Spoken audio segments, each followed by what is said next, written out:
북한 군사활동 증가. 그런데 우리가 더 강해지고 있다. 최근 북한이 다시 움직이고 있습니다. 미사일 발사, 군사훈련 강화, 긴장 수위 상승. 하지만 중요한 질문은 이것입니다. 지금 정말 위험해지고 있는 걸까요? 아니면 우리가 더 강해지고 있는 걸까요? 2026년 들어 북한의 군사활동이 다시 늘어나고 있습니다. 단거리 탄도미사일 시험, 전술무기 훈련, 그리고 군사준비 태세 강화. 특히 주목되는 시점은 한미연합훈련을 앞둔 시기입니다. 북한은 과거부터 연합훈련을 침공연습이라고 비판하며 대응 행동을 반복해왔습니다. 이 패턴은 새로운 것이 아닙니다. 하지만 문제는 빈도가 늘고 있다는 점입니다. 이런 상황은 자연스럽게 한반도 긴장 수위를 높입니다. 그리고 시장도 반응합니다. 군사 긴장이 높아지면 가장 먼저 움직이는 것은 투자 심리입니다. 외국인 투자자 입장에서 안보 리스크는 중요한 판단 요소입니다. 실제로 과거 북한 도발 시기에는 외국인 자금 일부 이탈, 원달러 환율 상승, 주식시장 변동성 확대 같은 흐름이 반복되었습니다. 특히 글로벌 자금은 위험이 감지되면 더 안전한 시장으로 이동합니다. 하지만 여기서 중요한 사실이 있습니다. 이러한 움직임은 대부분 단기 반응에 그친다는 점입니다. 이유는 간단합니다. 투자자들이 보는 것은 위협이 아니라 대응 능력이기 때문입니다. 현재 한반도의 군사력 균형은 과거와는 전혀 다른 상황입니다.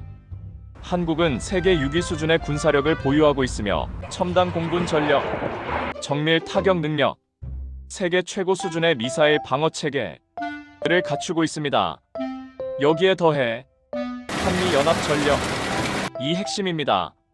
주한미군 전략자산 전개, 그리고 실시간 정보 공유. 이것이 바로 한반도 군사 균형의 핵심입니다. 즉, 북한의 군사 행동은 긴장을 만들 수는 있지만 군사적 균형을 바꾸지는 못합니다. 여기서 중요한 반전이 있습니다. 북한이 도발을 할수록 무엇이 강화될까요? 바로 한미 군사 협력입니다. 최근 연합훈련은 과거보다 훨씬 실전 중심으로 진행되고 있습니다. 대규모 공중 전력 투입, 전략 폭격기 전개, 해군 합동 훈련, 미사일 방어 통합 운용. 즉, 긴장이 높아질수록 억제력은 더 강해지는 구조입니다. 이것이 바로 한반도의 현재 상황입니다. 또 하나의 변화는 한국 방위 산업입니다.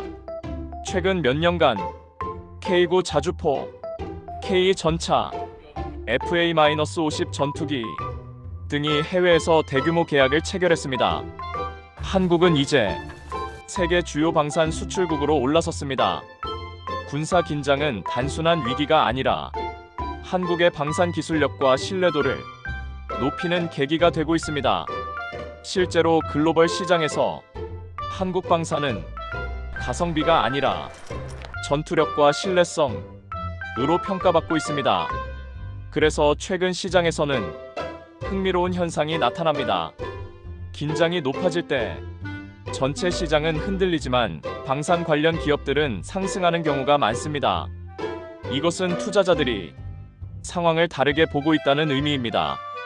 단순한 위기가 아니라 구조적인 군사 환경 변화로 보고 있는 것입니다. 앞으로 한반도 상황에서 가장 중요한 것은 두 가지입니다. 첫째, 북한의 추가 군사 행동. 둘째, 한미 연합 대응 수준. 현재 구조를 보면 도발 긴장 상승, 연합훈련 강화, 억제력 강화라는 흐름이 반복되고 있습니다. 즉, 긴장이 높아질수록 안정구조도 함께 강화되는 상황입니다. 지금 한반도 상황은 분명 긴장 속에 있습니다. 하지만 중요한 것은 위협이 크기가 아니라 대응 능력의 차이입니다. 현재 한국은 세계 상위 군사력, 한미 동맹 기반 억제 체계, 글로벌 방산 경쟁력을 동시에 갖추고 있습니다. 과거와는 다른 상황입니다. 북한이 움직일 때마다 긴장이 높아지는 것은 사실입니다.